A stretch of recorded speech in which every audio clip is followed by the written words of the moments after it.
Well, let's get started then. Thank you all so much for joining us this afternoon. I know we are at midterm. I can't believe I'm just the best faces sitting around this table. Thank you for joining. We'll talk afterwards. Yeah. We are at our March iteration of Language Matters from the Texas Language Center, our monthly professional development workshops that try to showcase what we're doing in our language classrooms that hopefully we can all take back both as students, as learners, as instructors, as those who care about world languages. And I'm pleased always to say our numbers overall just keep growing, that we're simply going to keep pushing back to make sure that there is not one official language in this country, but rather a multiplicity of world languages that keep this country multilingual and multi-languaged as it is. So my name is Tomas Garza. I'm the director of the Texas Language Center and associate professor in the Department of Slavic and Eurasian Studies, and I'm so happy to welcome you and my dear colleague I'll introduce in just a second here for today's presentation. I also would remind you at the edge of the table there is our upcoming events that you can pick up and take with you. You may have found out about this event. Just go to our website, TLC, go to the UT page, type in TLC, and we'll come up first thing. Of our upcoming events. Of note, I wanted to point out next month's, the April iteration of Language Matters, which will be they've been very, very popular, these graduate student panels we've done the last, I want to say 3 years now. This year's panel is called Transnational Translanguaging. As it says, just join us for the last Language Matters panel of the semester. This will be a student panel called Transnational Translanguaging on the position of Kurdish in Turkey, bilingualism in the place of Spanishes in use, and Russian in diaspora, so an extension actually of today's talk as well, and language preservation, especially of parents trying to make sure that their children in the 2020s continue to use their languages at home. So all good things coming here. So please do come back and join us. Paula always makes sure that there's coffee and lovely pastries for us as well, so you can always get a good talk and a snack all in one place. It is my special honor to introduce today's speaker, not just a colleague, but a dear friend and a real language ally. Dr. Heather Rice Hilchey completed her PhD in linguistics and Slavic languages at Indiana University in Bloomington in 2016. Her dissertation looked at second language phonological acquisition. And I love this, it's palatalization contrasts in Russian. She's been on the American Council of Teachers of Russian Board of Directors for the past years and has represented both UT and especially the university level language instruction just beautifully the last year. So we're grateful to her for that. She is currently the Russian language coordinator in our department in Slavic and Eurasian Studies and a professor of instruction of Russian. She teaches first and second year courses and in coordination with the Liberal Arts Instructional Technology Service, or LATES, at UT created the content for a 3-semester online Russian language sequence and textbook called Budem na sviazi, We'll Be in Touch, which is our OER online wonderful program used exclusively here at the University of Texas, hopefully making it as available as possible in coming years. In the fall of 2023, Dr. Rice and our department chair, Dr. Mary Newberger, were awarded an International Research and Studies, an IRS grant from the Department of Ed. Let's all hope those funds continue to be there in the coming months and years to transform those web materials that she's already designed in Budem na sviazi into an OER that will be available for adoption starting next fall. This would be a major, major achievement for Russian language study in the U.S. Today, talking about that, a language outside its borders, exploring Russian language in the post-Soviet space, it is my true honor to introduce my colleague and friend, Heather Rice, to us. Welcome. Oh, thank you. Thank you. Hello, everybody. Good afternoon. And thank you to Dr. Garza and the TLC for letting me come talk to you today about what I've been working on. I do want to preface everything with, I've been sick recently, and I have a cough drop right now. In case I start coughing, hopefully I won't, but it's possible I will get into a coughing fit. I really hope not.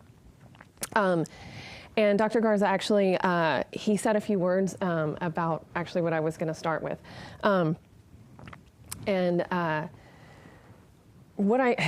This is a new, kind of a new project for me, and this is my first time to talk about it to a group of people, so just bear with me. My talk, A Language Outside Its Borders, Exploring the Russian Language in the Post-Soviet Space, is what I want to talk to you about today. And it is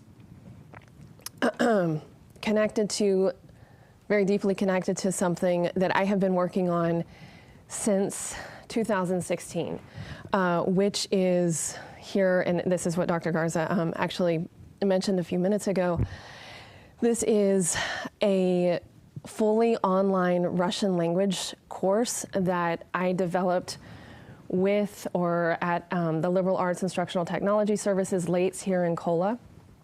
This was my first task when I got to UT, was to develop an introductory, fully online Russian language course that we could offer to both UT students and to extension students alike. And the catch was fully online. And what we did with LATES was develop a multimedia kind of suite of a three-semester sequence of introductory Russian language. It was exclusively offered online. And in 2020, when everybody was forced to go online because of COVID, we actually had our other Russian language sequence, our intensive sequence, adopt the online materials for delivery as well during the COVID times, because nobody could be in person.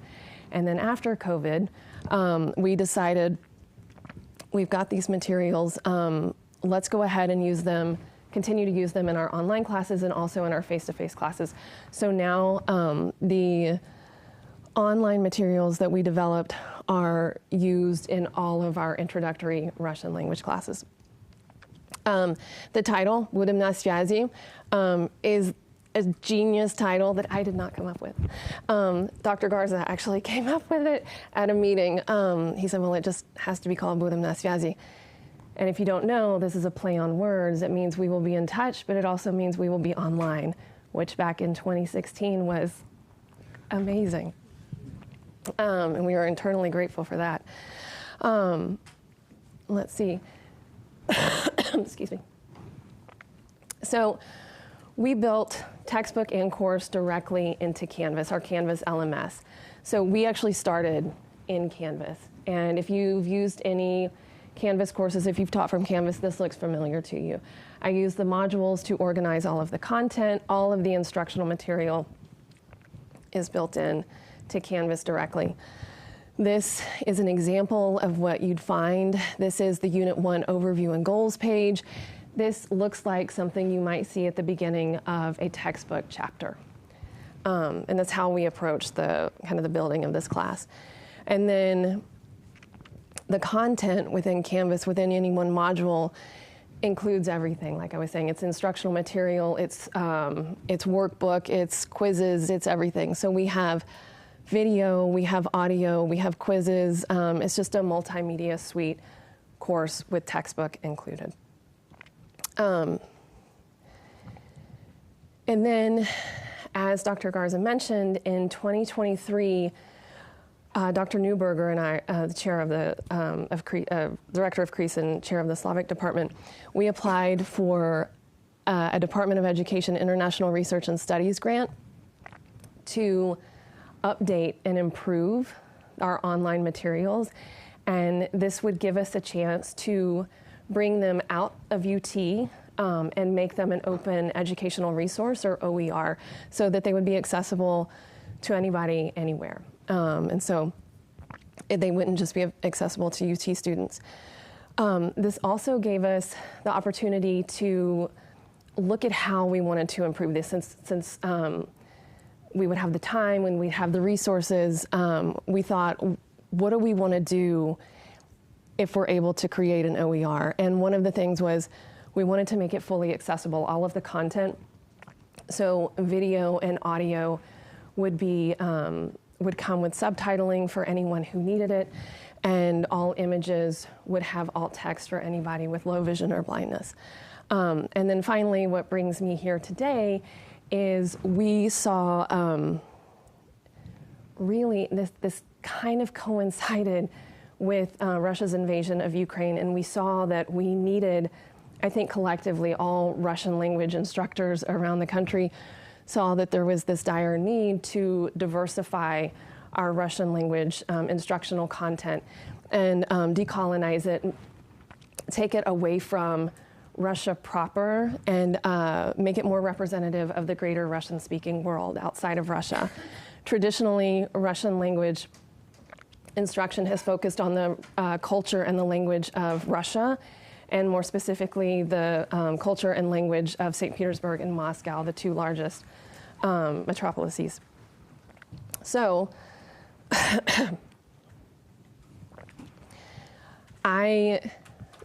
there are Russian language communities all over the world, but I started thinking about the post-Soviet space, and I am not the only one doing this. I'm not the first one. We have, there are other instructors who are working on similar endeavors.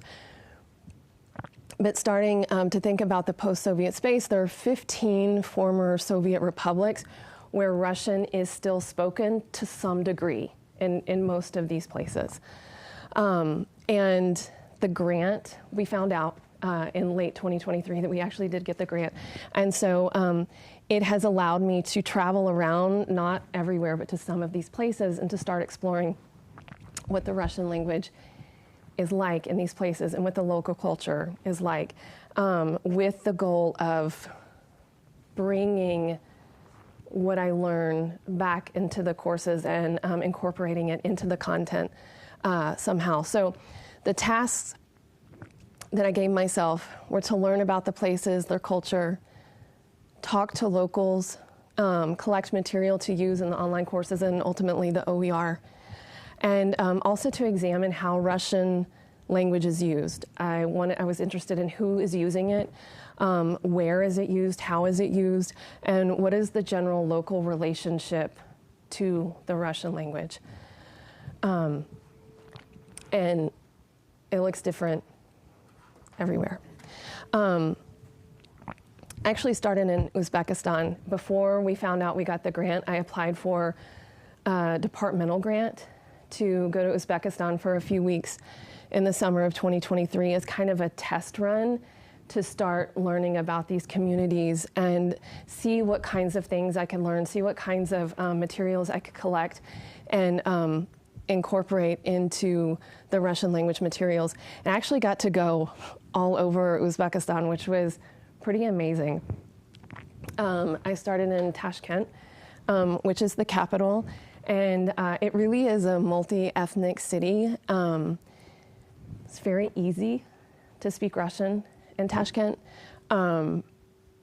It's not the local language, but it's very easy still to speak it. Most people do speak it, depending on the ethnicity. It may be native language. There is a large ethnic Russian population, relatively large, in Tashkent compared to the rest of Uzbekistan. But even among native Uzbek or ethnic Uzbeks, Russian is often the first language, which is interesting. Not always, but often. In Khiva, which is in Khwarezm, close to the Aral Sea, this is a UNESCO kind of heritage city. It's like an outdoor museum. And I'm going to show you all pictures.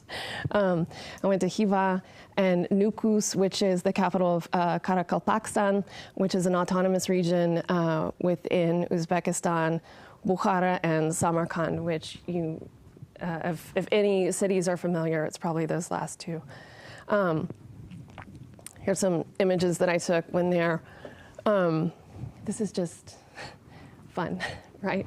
And as far as like incorporating materials into the text, you know, this could be like a cover page of a unit on Uzbekistan.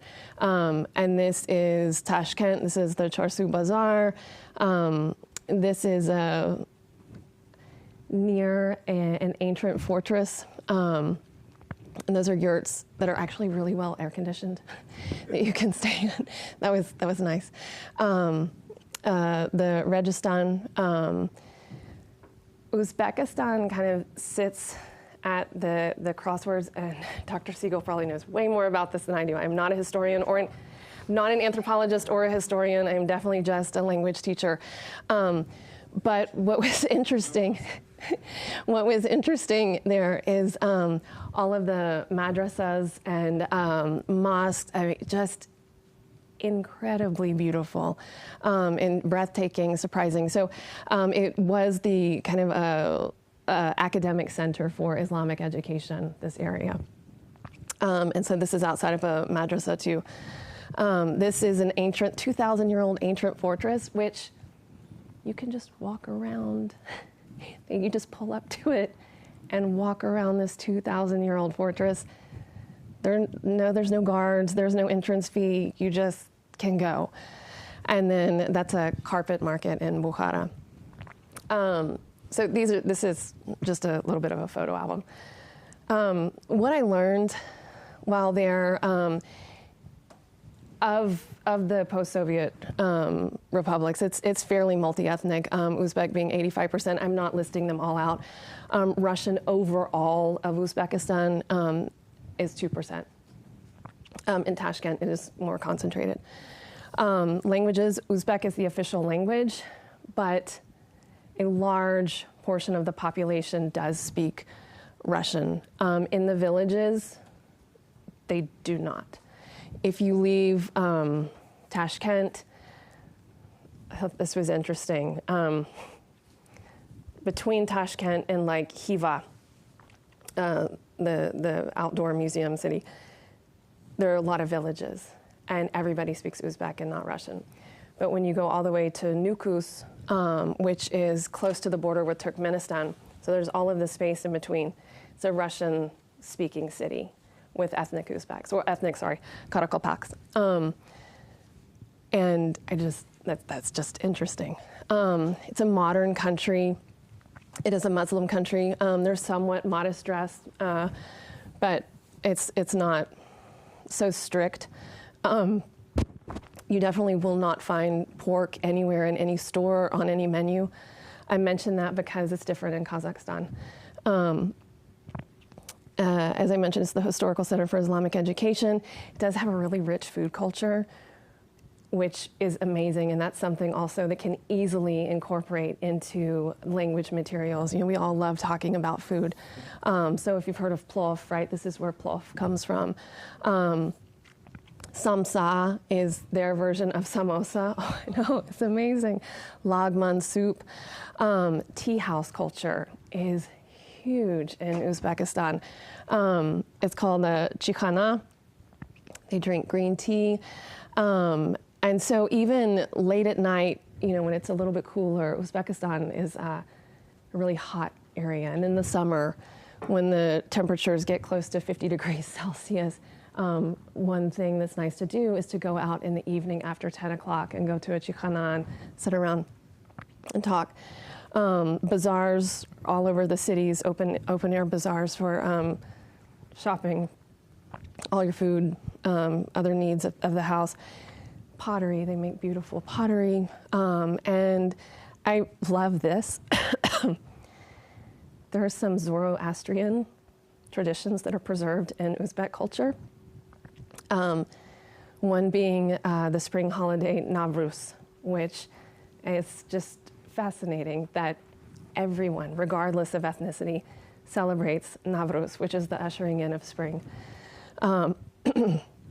They eat a special samsa during this time, and it's only with green vegetables, no meat. And then finally, regarding language, one thing that I would tell my students immediately is that regardless of ethnicity in Uzbekistan, for hello and thank you, it is always Uzbek. Assalamu alaikum and rahmat. You never say здравствуйте, you never say спасибо, ever. And it didn't matter if you're ethnic Russian.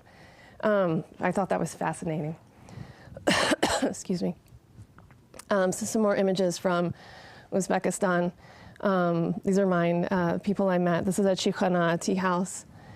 This is some women at a cafe making narin, which is a holiday dish usually made with horse meat. Knives, big knife culture. But I'm showing, like, there are signs in Russian, in Cyrillic. There's signage, there's labeling in both Uzbek and in Russian all over the country. So one of the things I did, in addition to like taking pictures and just learning as much as I could and going to food stands and eating what I could, was I wanted to talk to the locals. I wanted to find out what their relationship with Russian was when they spoke it. And I was really curious what, especially the younger generation, thought Russian would look like in 20 years.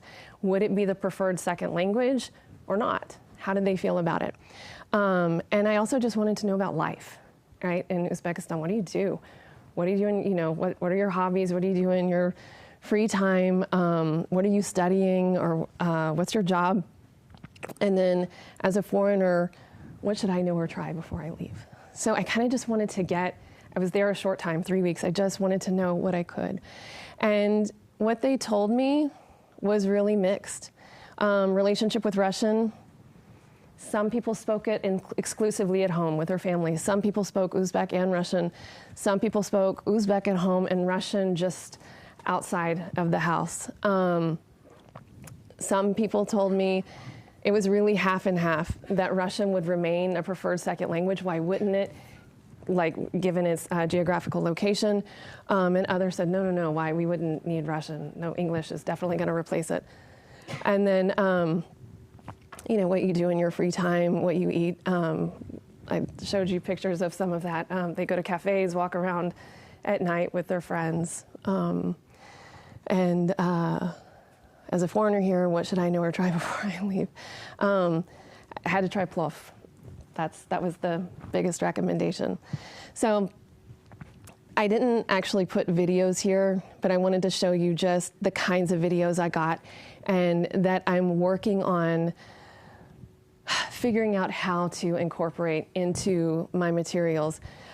This is actually the director of an art museum, the Sovietsky Art Museum in Nukus. I have to tell you, talking to him, I realized just how bad my Russian was. He's a very erudite man, you know, was talking to me about anthropology and art history, and I was saying, this is very interesting. Yes, very interesting. That's all I could say. And I took a video of me walking around the fortress. I took a video of just driving down the street so, you know, I could show students just what it looks like. Bread making, tea culture, how you serve tea in Uzbekistan. I mean, this is very different than what you would do in Russia, how they do it. And then this is at the plov center. This here is a giant kazan where plov is made with huge ladles. So, I mean, these are just really interesting, exciting, for me, things that I want to show my students, you know, so they could potentially study abroad or just so that they know about the world, the Russian-speaking world. So that was Uzbekistan. Then I went to Georgia. Very different. Very different. I've always wanted to go to Georgia. Georgian cuisine is very popular all around the post-Soviet space. If you've never had it, I highly recommend it. I got to go to Tbilisi, the capital, Kakheti, the wine region, Signagi to visit a museum and to see the valleys, Kazbegi, the mountains, and then Batumi, just the coastal city on the Black Sea. Here's some images from Georgia. Black Sea, street dancing, spontaneous street dancing in Tbilisi. This was a magical moment. And then this is a picture I took in Tbilisi. This here, those are called kavevri. It's an old way of making wine. Georgian is a winemaking country. Georgia is a very proud country. They're very proud of their language. They're very proud of their winemaking. They're very proud of their food. They're very proud of their dancing. And they do not like Russian. They don't like Russia, and they don't like Russian language. And they will tell you that. You can go. You can speak Russian there. It is a common language. But they don't want to. And they will tell you they don't want to. The majority is Georgian ethnicity. Overall, Russian comprises about 3%. Religion, Georgian Orthodoxy. Georgian is the official language. You do see Russian signage. And you do see English signage. And if you go into public spaces, cafes, shops, you need to ask. Because you won't speak Georgian most likely. So you need to ask, what should I speak, English, Ruski? And they'll tell you. And right now, lately, it is English that they prefer. And like I was saying, they are very proud, strong wine and food culture. I just listed some things that I took note of that I'd want to include in my class. This street folk dance, I was charmed by. It was amazing. It is a tea growing region. It started to be a tea growing region in the Soviet Union and continues now. And it's got kind of like all the major geographical features you could want in this tiny little country: mountains, valleys, sea. And then, there's a really, really, really strong anti-Russia and anti-Russian language sentiment. I thought I'd show you some pictures. It's everywhere in Tbilisi. This, I took at least 50 separate pictures of this.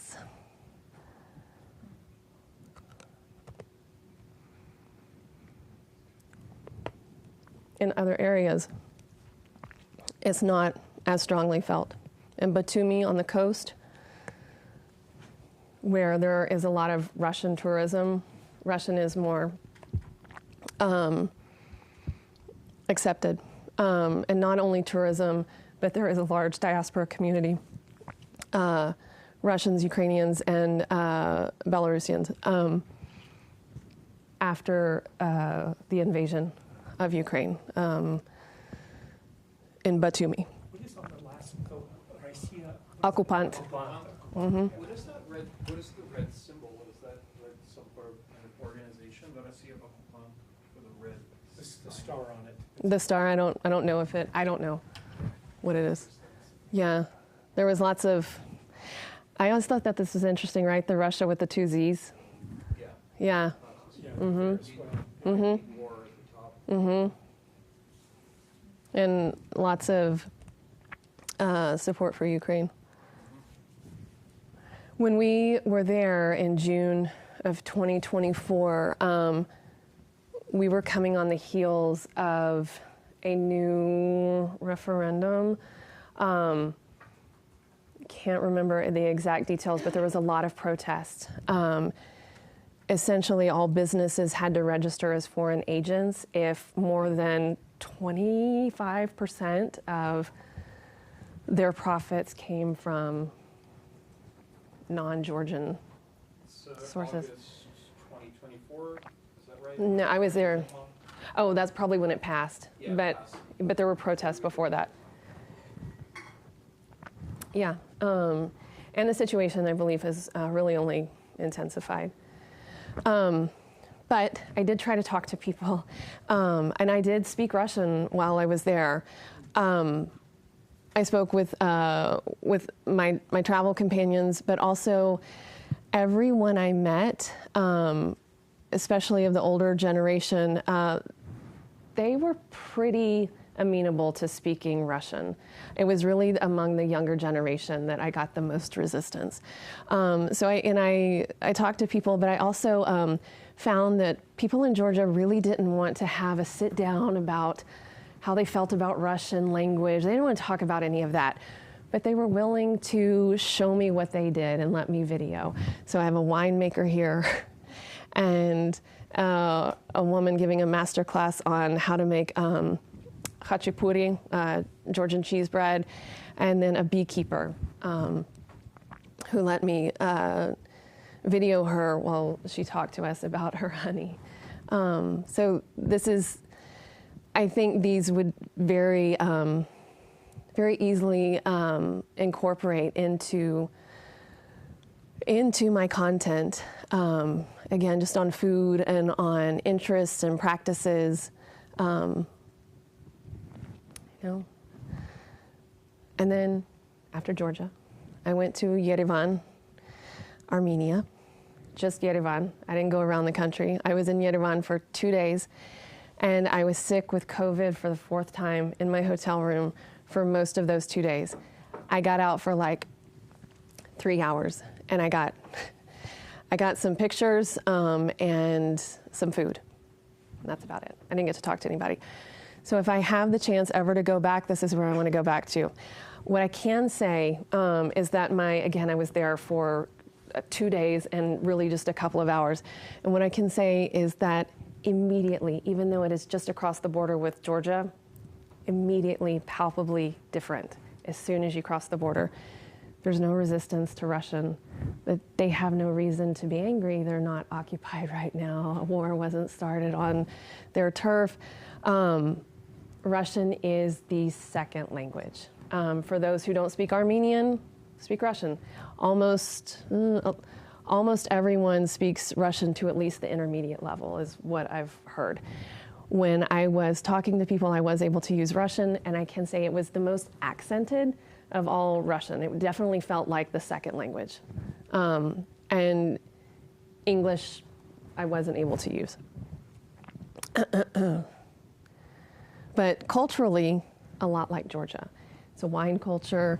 The food was very much like what we got in Georgia, but it's also influenced by Turkish cuisine, lots of fruits, fresh fruits and vegetables. And like I said, wine. Armenian wine, great. Just like Georgian wine. You see, up here, the top right, that's Mount Ararat. If you know about Armenian cognac, there's a famous brand called Ararat after the mountain that you can see from downtown Yerevan, which is pretty cool. So, in ethnicity, it is mostly Armenian. Christian, it's the very first Christian nation. You do see some signage in Russian, some. It is mostly Armenian. And they are very competitive with Georgia in terms of wine and other things. They're not antagonistic at the moment. My next stop was Latvia. I went to Riga for about 9 days. And this is an interesting country. I mean, it's different than all of the others. This is a Baltic state, so it's Northern European. Some images from Latvia here. Can anybody see this? This faces the Russian embassy. My first day walking around, I just walked up on that and I looked over and I saw Российское посольство and then this image of Putin. And I don't have another image up here. On the opposite side, so this is one side, and then across the way, there were all Ukrainian flags facing the embassy, signs for Navalny, signs protesting Russia's invasion. Very vocally anti-Russia, but different than Georgia. They're not antagonistic, but they don't have really any immediate threat right now. They're European, they're protected. They can loudly protest, and hearing Russian language, speaking Russian language is okay. This is a large outdoor market, undoubtedly like the place you'd hear the most Russian. Riga was interesting because it reminded me of being in Texas. You hear Spanish everywhere. Every time you walk outside, you hear Russian everywhere. You hear it, it's native Russian speech, and it's everywhere. There is no signage, though, and that's what's different. You know, we see signage here in Spanish, but there is absolutely no signage, and that's because there was a language referendum. You cannot have signage. The largest population, though, of ethnic Russians is in Latvia, of the places I visited. Yet, Russian language is not allowed at all. No signage. There's some like leftover signage of like when Russian was carved into stone. They couldn't wipe that out. But you don't see labeling. You don't see signage almost anywhere. But you hear it everywhere. That said, you can't just walk into a shop or a cafe and start speaking it. Like in Georgia, you have to ask. What should I? You say hello in Latvian, and you ask English, Ruski, because you probably don't speak Latvian, and they'll let you know. And there wasn't the pushback that I got in Georgia. I didn't hear the no, thank you, no, I know Russian, but I'm not going to speak it. It was, yeah, if I speak it, I'll speak it to you. They did have Russian language menus at cafes, and I guess a little bit more about the culture in Latvia. You know, it's a Baltic, Northern European place, very, very far north. It borders the northwestern part of Russia. I had just gotten there right after their summer solstice celebration, Ligo. It's their biggest celebration of the year because the sun doesn't really set. They're not really much of a cuisine culture. It's mostly Northern European, Polish-inspired food. Riga is a gorgeous city, lots of Art Nouveau buildings. And then, yeah, regarding Russian, there's a large Russian language community.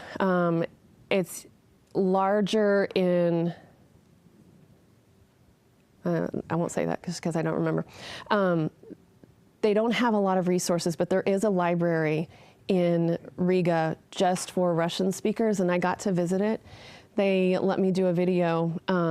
They let me interview them and walked around the library. They collect all kinds of Russian language resources. And even in the 2 hours I was there, dozens of people came in. This is a wonderful resource for the local Russian language population. And then this is the Black Magic Cafe. If you ever get to Riga, I highly recommend this place. This is Richard. He is ethnic Latvian, but he speaks Russian because he watched a lot of Russian language TV, and he let me interview him, and he showed me around the cafe. But this is an example of someone, you know, who's a younger person. He's not opposed to Russian language. He didn't push back on it. He didn't have any real personal feelings about it. He spoke Russian, so he was open to speaking it with me. And then finally, I went to Astana, Kazakhstan, also in Central Asia, next to, here's Uzbekistan, and I went to Kazakhstan. I went all the way to the northern part, though, in Astana. And it was very, very cold. I was just there right after Christmas and at the New Year. Some images from Astana. This Star Wars looking building is a shopping mall. Kazakhstan has surprisingly good chocolate. And the largest mosque in Central Asia. Lots of murals on buildings. And then they have, they're famous for this dog breed, the Tazi. Kazakhstan is multi-ethnic, 71% Kazakh, 15% Russian. Both Kazakh and Russian are official languages, so you see Russian language signage and labeling everywhere. Everyone speaks Russian. It is a Muslim country. It's not as strict as Uzbekistan. You actually can buy pork and you can order it at restaurants. Dress, I can't tell you if it's modest or not. I was there in the dead of winter, so everyone was covered up completely. And interesting about Kazakhstan is they are very proud of their nomadic cultural history. The horse is central for Kazakh culture. And their cuisine, compared to Uzbek cuisine, quite different. It really revolves around meat, lamb, horse, and milk, and bread. And that's about it. Maybe some root vegetables. They're very, very orderly, very modern. This I kind of didn't expect. When I went, I expected it to be a little bit more like Uzbekistan. And when I was in Uzbekistan, it felt more like being in Istanbul, you know, a little less attention to traffic laws, and louder and more crowded. And in Kazakhstan, it was what I don't know if this is an okay thing to say. It reminded me of like Germany, you know, it was just very orderly. The chocolate was good, you know, but it, you know, no less like a fascinating place. I walked into a market and they had, I love this diagram of a horse next to a diagram of a cow, showing the different cuts of horse meat. Horse meat is actually very popular in Kazakhstan. And I tried it and it's fine, totally fine. And yeah, you know, pork is not eaten among the Muslim population. Horse is an option. Sports, really, at least in Astana, very prevalent. So they have cycling, hockey, soccer, basketball, and then, like I was saying, there are murals all over the city, and these are fascinating. I don't know if you can see this one. This is a woman with like a turban all the way up the building. And then regarding interviews, I got to talk to someone who walked me around a yurt. This is actually a famous metal worker and artist, Remeslenik, and but he has a yurt and a small little museum. I went to dinner with a couple of people, and they taught me about traditional Kazakh food. We got to try, and this here on the table is a jar of homemade kumis, which is fermented mare's milk. It's quite good. And then this is a recent emigre from Russia who now lives in Astana, and he works at a banya. And he let me talk to him, not about how he feels about Russian language, but he let me talk to him about his job working at the banya.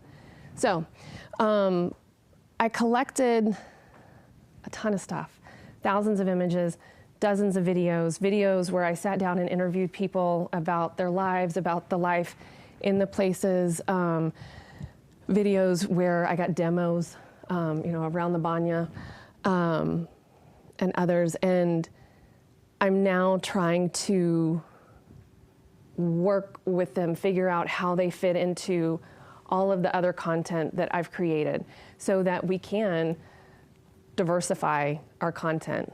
And we are, like I was saying, we're moving to an OER, we're moving everything out of Canvas, and we're putting it onto a website which will be hosted by Pressbooks. Is that the right way to say it? It will be a Pressbooks site. And Rachel is here. She's controlling all of this, helping me with this. So yeah, that's my task right now, is to take all of this that I've collected and figure out how it fits into all of the material we already have. What's good is we have it, but what do I do with it? How does it fit into it? And so it's a work in progress. When I found out that post-Soviet space, not at all homogenous. You can't make any assumptions.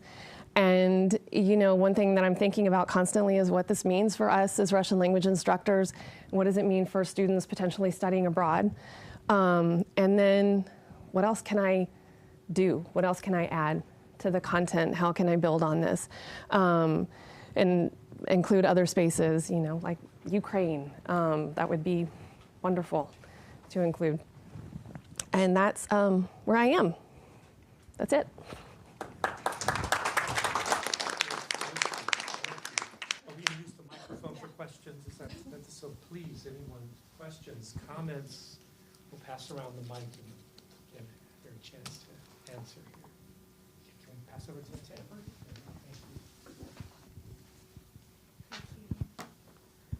Thank you so much, Dr. Rice. I have a lot of questions, but I'll keep it to one for now. But I'm just curious for like the Georgia example, how, and I mean, I think this is like a question that, it's hard to have like an answer to at this point, but how would you contextualize those materials, especially like the videos where people didn't necessarily want to talk about Russian, and I'm assuming they're speaking in Russian. Yes, yes, and I should have said they're all in Russian. Yeah, so these are potentially like to be used for our Russian language materials, teaching students Russian through these other cultural contexts. Right. Okay. Yeah. So yeah, in that case like that where Georgians are kind of saying like we don't necessarily want to be tied to Russia in this way, but you're still thinking about Russian is still spoken here. So how are you thinking about contextualizing those two? I think exactly that way. I mean, this is the reality, this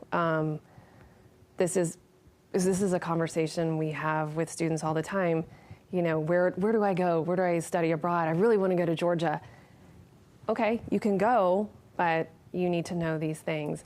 And as far as how to, contextualize it in the actual materials, I mean, it needs to be foregrounded with that. I mean, that's the reality. Yes, it's spoken, but right now, they don't want to. But Georgian culture, there's a lot that's worth learning, in this other cultural context, and we can use Russian to talk about it. And if you go there, the Russian will help you get around. You may not need it. It may not be welcome, but it is a tool. I don't know. Yeah. Thanks, Heather, for this talk. Okay. So I want to ask about diversity, one of our forbidden words. Why is that? And I want to think about agency with diversity, just because having spent so much time in Ukraine, this really helps me think about language acquisition, encounters through food, resistance and conformity, and also generational divides. I think as you're sifting through content, my question for you would be how to think about diversity as a generational pattern or maybe even a generational change. You mentioned young people in, say, Tbilisi and their resistance to conformity, conforming, switching, code switching to speaking Russian. And then there's sort of like that heritage preservation among an older generation who's thinking of Mother Russia and Rodnoy Yazyk. And so, they're sort of, these are the people who still have Pushkin, Dostoevsky, Tolstoy, and Chekhov, and the old books of poetry in their libraries in their homes, even if they don't necessarily switch over to another language comfortably. There's still a kind of preservationist mentality. I wonder if you could talk a little bit about diversity by age, maybe by some of the other factors, age, class, gender, all that. We can't even use the word intersectionality here at UT anymore. I want to use it. I say it. So how will you fit that in as you're sifting through some of this very, very rich material? I congratulate you on just the amount of material that you've collected as part of this. Can I say I don't know? Because truly, right, this is something that, I mean, just even preparing for the talk, looking through this and thinking, what am I trying to say? What is the message? And what is the message to the students, through the materials? What is it? Russian language, yes, that's the job, right? Get students to conversational level. But also, and I didn't know this when I signed up for it, I'm not opposed to it, but I'm now tasked with learning to be an anthropologist and a historian, and it's cool, you know, that I get to learn about these places I unfortunately would not have run to had I been able to go to Russia to keep up with my Russian or to do study abroad trips, you know.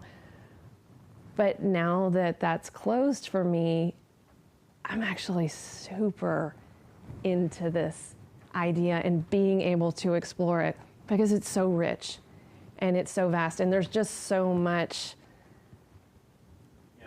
to that question. And like I've only been to these places a tiny bit. I've only scratched the surface. And so what I'm showing you are just my immediate impressions of, well, this is, you know, I was in Armenia for 2 days and this is what I think. I might be wrong, you know, but everything I've read, after that, just to kind of check and make sure that I'm not totally off base, seems to line up with it. Filtering is kind of what I explained. Yeah. Maybe filtering the process of selection, where you're incorporating certain things that might deal with race and ethnicity, something dealing with age, something dealing with gender and sexuality. Right. How do you do that? I don't know. I really don't know. You know, one of my questions is, how do I present these places? Do I create separate modules? You know, the Uzbek module, the Armenian module. Do I do that and we go over all of these features in Russian? Or do we incorporate, in a unit that's focused on food or on religion and holidays and practices? And maybe we do both, do we incorporate into those, well, and, в Грузии, we eat, в Uzbekistan, в Kazakhstan, these are things that are eaten. And then when we get to holidays, covering the different areas, in Central Asia and in the Baltics, maybe there's a bit of both. And this is truly something, as a student, what would you want to see? Like, how would you want to, that's a... To the mosque. Yes. So that maybe something like that. Talk about visiting the Grand Mosque in Astana. I did that. Yeah. Thanks for a great time. Yeah. I want to glom on to, first, to thank you, Dr. Siegel, for broaching the forbidden words so that we can just use them as we should be. And thank you, Dr. Rice, for the brilliant presentation, but also for including this kind of diversity and inclusion of a much broader Russian-speaking world out there. And now I want to glom on to Amber's comment because I think that I want to and touch on some of the remaining letters in our forbidden alphabet of inclusion and access. For so many of our students, you're quite right. I mean, we can't go to Russia. Some of us can never go to Russia again, but ever.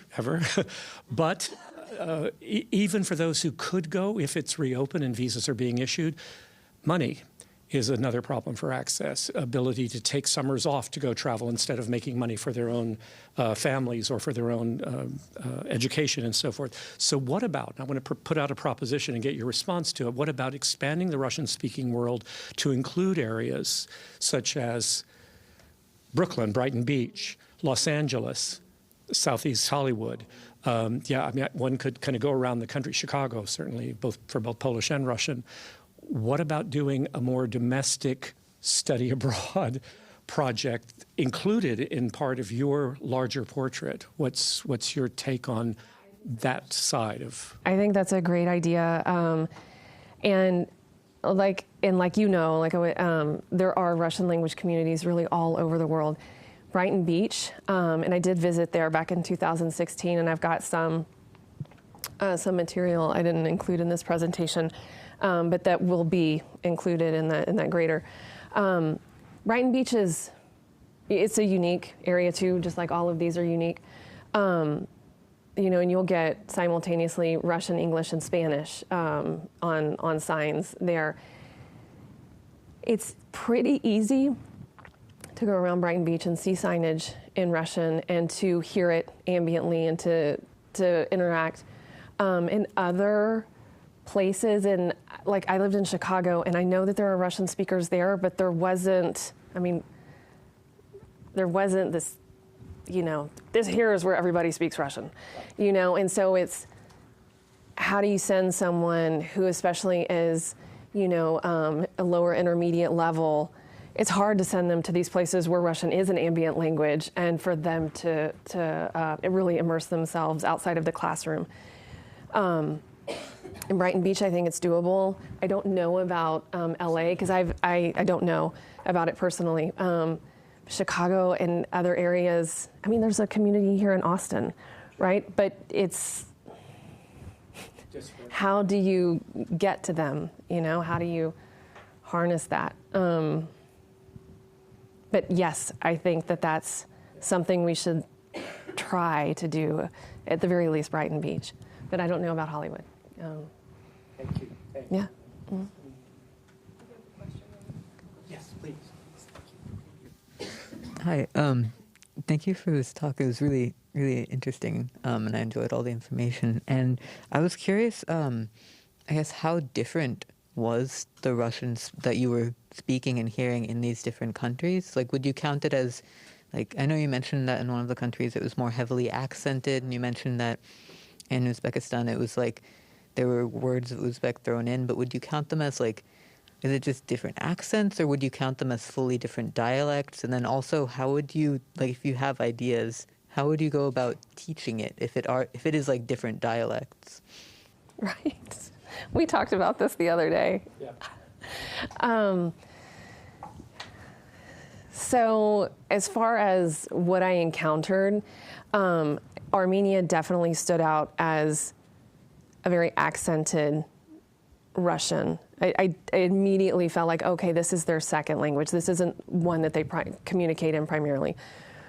That wasn't the case in the Central Asian countries. It really felt like their first language. I couldn't personally feel much of an accent. I could tell when someone was a stronger Kazakh or Uzbek speaker, and they would make mistakes in Russian grammar, or their accent was, more Kazakh or Uzbek, influenced by those sounds.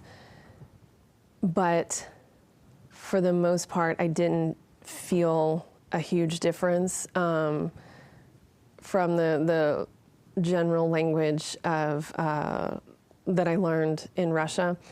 I'm sorry, I had a thought, and I'm trying to trace my way back to it. You asked how would I go about teaching it. The one thing that I really did pick up on was just vocab. And all of that was just this based on the area, the culture, the food, the holidays. There were words that didn't exist in Russian that come from the other languages, because they weren't relevant, right, in Russian.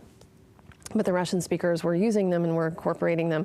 And this could be like, chikhana, the tea house. It's a Russian word.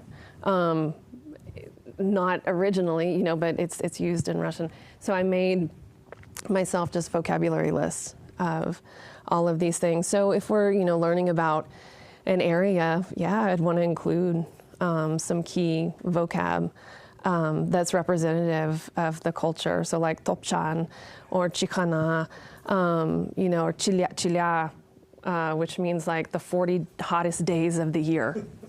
That's important.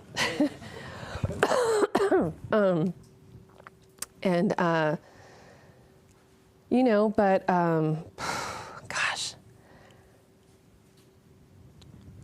accent, because I was telling Dr. Garza this the other day. I still teach what I was taught being, proper standard Russian, from like how vowels are reduced, in